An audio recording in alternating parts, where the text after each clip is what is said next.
ɗin silkeji timmuno o ƴefti kadi yo ceerno Mansour ƴefti capanɗe jeetato renɓe sayfiyu moni fof o yamiri ɗum yo janngu sayfiyu laabi 10 minen heddiɓe ɓe ndenani alqur'ana ndenani sayfiyu ɓe o wi moni fof yo janngu 12 ujunere salatul fatiha hayso timmani safini ya timmitin ñande hen noon ɓerɗe amen ɗe belti min gandi ɗum ɗo ko hunde alliyankore min keeɓi hen needi pittali amen e ruhuji amen e yidde julɓe e yinnade julɓe guidgol ngol ala ɗo haaɗi min gandi ɗum ɗo hunde alliyankore daka hanki e daka hande wonto seeri seeɗa wonto nandi seeɗa golle ceerno gollotonoɗe ɗen daiman ko duumiɗe tan ɗi silke ɗiɗo o alqur'ana no jangirte noni eno lawol tijani rokkirte noni eno joɗorto noni ko noon tan wano nde ceerno wirni noon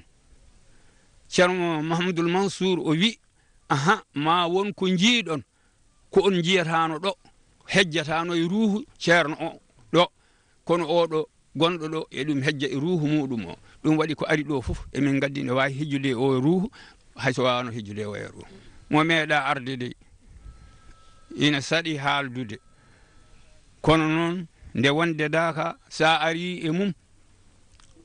an e hoorema ɗum ko longinal Allah tan Allah ene longinma ɗe gueɗe tati ɗum noon min mi heeɓi ɗum musidɗam goɗɗo heeɓi ɗum garnoɗo daka fof ɗum heeɓi ɗum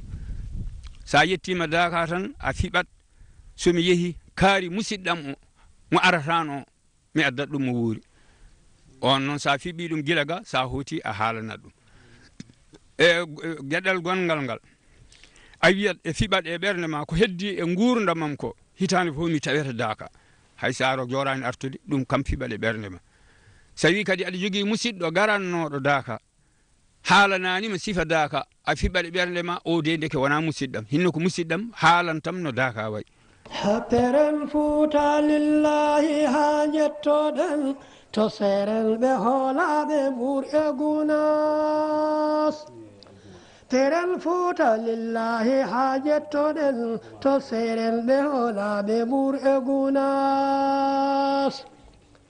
so terɗe so ɓerɗe jehen mbarroɗen so jawɗele ma ɓesmu faade gunas